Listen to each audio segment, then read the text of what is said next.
బలగం Venu comedian గా cinema career కు break ఇచ్చి దర్శకుడిగా మారి తన తొలి చిత్రం బలగం సినిమాకు తెరకెక్కించిన విషయం అందరికీ తెలిసిందే. 2023 ఫిబ్రవరిలో విడుదలైన ఈ సినిమా ఎంతటి సంచలనాలను సృష్టించిందో ప్రత్యేకంగా చెప్పనక్కర్లేదు. ఏం రో నున్నగైతాను ఈ మధ్యలో ఫోన్లు ఉంటానట.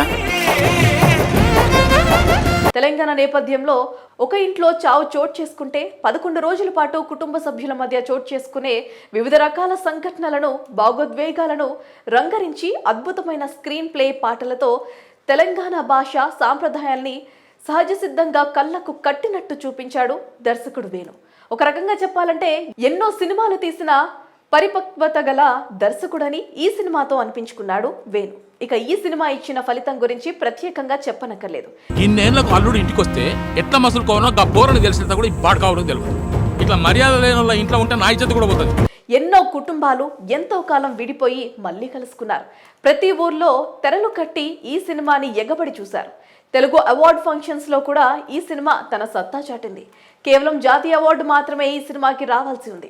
ఆ ప్రకటన కూడా కేంద్ర ప్రభుత్వం త్వరలో ప్రకటిస్తుందేమో చూడాలి. మరి జాతీయ అవార్డు రావాలని ఈ సినిమాను ఇష్టపడేవారు ఎదురు చూస్తున్నారు. ఒకవేళ వస్తే గనక ఖచ్చితంగా ఈ సినిమా పలు విభాగాల్లో జాతీయ అవార్డులను కొల్లగొడుతుంది అనడంలో ఎలాంటి ఆశ్చర్యం లేదు.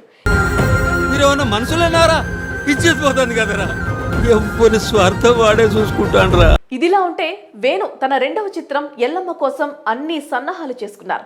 ఈ సినిమాను కూడా శ్రీ వెంకటేశ్వర క్రియేషన్స్ పై దిల్ రాజు నిర్మాణ సంస్థలో తెరకెక్కించాలని నిర్ణయించుకున్నాడు.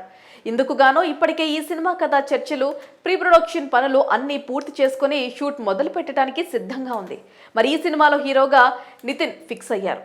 మొదట ఈ సినిమాలో నాని హీరోగా చేస్తారని అందరూ అనుకున్నారు. కానీ నానికి డేట్స్ కుదరకపోవడంతో నితిన్ సినిమాని చేసేందుకు ముందుకు వచ్చారు. మరోవైపు ఈ సినిమాలో నితిన్ పక్కన హీరోయిన్ గా నటింపజేయడానికి దర్శకుడు వేణు చాలా రోజులుగా హీరోయిన్ వెతుకులాటలో ఉన్నారు.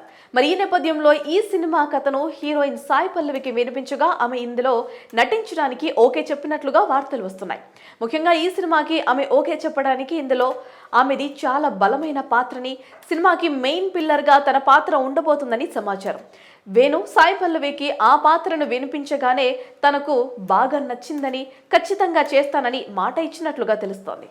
కాగా ఈ సినిమా కథ కూడా తెలంగాణ నేపథ్యంలో కథనాలు ఉండటంతో సాయి పల్లవి కూడా ఇంతకు ముందు ఫిదా, విరాట పర్వం చిత్రాల్లో తెలంగాణ అమ్మాయిగా అద్భుతమైన నటనను కనబర్చడంతో ఎల్లమ్మలో కూడా తెలంగాణ అమ్మాయిగా నటించేందుకు ఆ రకమైన అభినయాన్ని ప్రదర్శించగల అనుభవం ఆమెకుంది గనక ఈ పాత్ర ఆమెకి కరెక్ట్ గా సెట్ అవుతుందని అనుకోవచ్చు. మొత్తంగా హీరోయిన్ సాయి పల్లవి, హీరో నితిన్ కాంబోలో బలమైన తెలంగాణ నేపథ్యంలో కూడిన చిత్రాన్ని త్వరలో బలగం వేణు ప్రేక్షకుల ముందుకు తెప్పించేందుకు రెడీ అయ్యాడనే చెప్పుకోవచ్చు.